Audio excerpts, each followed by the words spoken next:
नमस्कार, मैं हूं आपके साथ सुनील कुमार शर्मा और आप देख रहे हैं न्यूज जन आवाज। न्याय व्यवस्था से मौलिक कर्तव्य संशय बरकरार, आजादी सुरक्षित, यह कहना है श्रीमान जगदीश जी धनखड़ का। उपराष्ट्रपति ने राजस्थान हाई कोर्ट के प्लेटिनम जुबली महोत्सव में की शिरकत। जोधपुर संभाग प्रभारी चित्रेश बोहरा की ग्राउंड रिपोर्ट। उपराष्ट्रपति जगदीश धनखड़ ने न्याय प्रणाली को देश का मजबूत स्तंभ बताते हुए कहा कि न्याय व्यवस्था ने ही भारत के नागरिकों के मौलिक कर्तव्यों को बरकरार रखा हुआ है। अपने उद्बोधन में उन्होंने कई ऐसे केस व कोर्ट के फैसलों का जिक्र किया जिनके फैसलों से नागरिकों को मौलिक आजादी का फायदा मिल रहा है।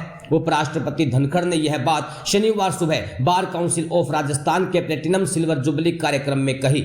धनखड़ ने कहा कि गृह मंत्रालय ने नए कानूनों के एक एक प्रावधान का बारीकी से परीक्षण किया है। तकनीकी बदलाव और हमारी जरूरत के कानूनों की दशकों से मांग थी, जिसे सभी पहलुओं का मूल्यांकन करते हुए पूरा किया गया है। यह समूचे देश और जनता के लिए ऐतिहासिक बदलाव है जो उनकी स्वतंत्रता को और ज्यादा पुख्ता करेगा। उन्होंने उपस्थित न्यायिक अधिकारियों से आह्वान किया कि नए कानूनों की सार्थकता तभी है जब उन्हें उसी भावना से लागू किया जाए जिसके लिए आपराधिक कानूनों में आमूलचूल बदलाव किया गया है। इस समूची प्रक्रिया में न्यायिक अधिकारियों की महत्वपूर्ण भूमिका है।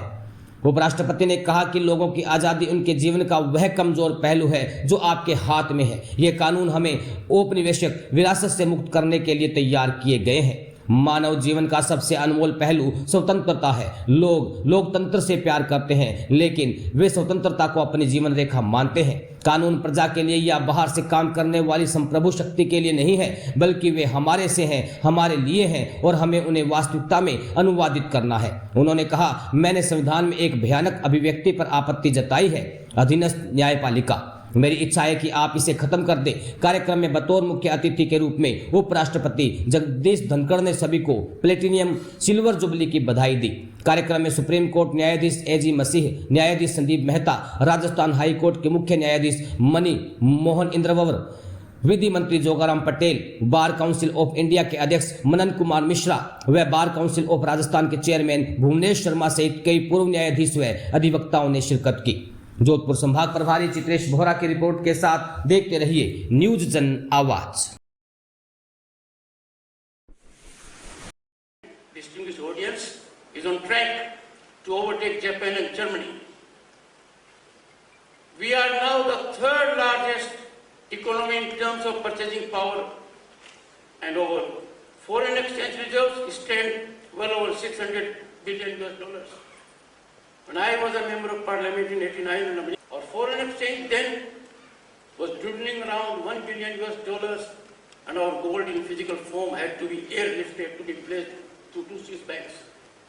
We indeed have come a long way, beyond the dream and contemplation of people of my generation. Distinguished audience, please take note, global accolades are pouring in from the International Monetary Fund, the World Bank, and the World Economic Forum and the like. The World Bank has praised India for achieving its financial inclusion, and let me tell you, financial inclusion means 500 million bank accounts for the first time, 100 million farmers getting direct transaction in their accounts 3 times a year. And World Bank says India has achieved its financial inclusion objectives within an impressively short span of 6 years, a feat that typically requires, according to the World Bank, 5 decades to accomplish.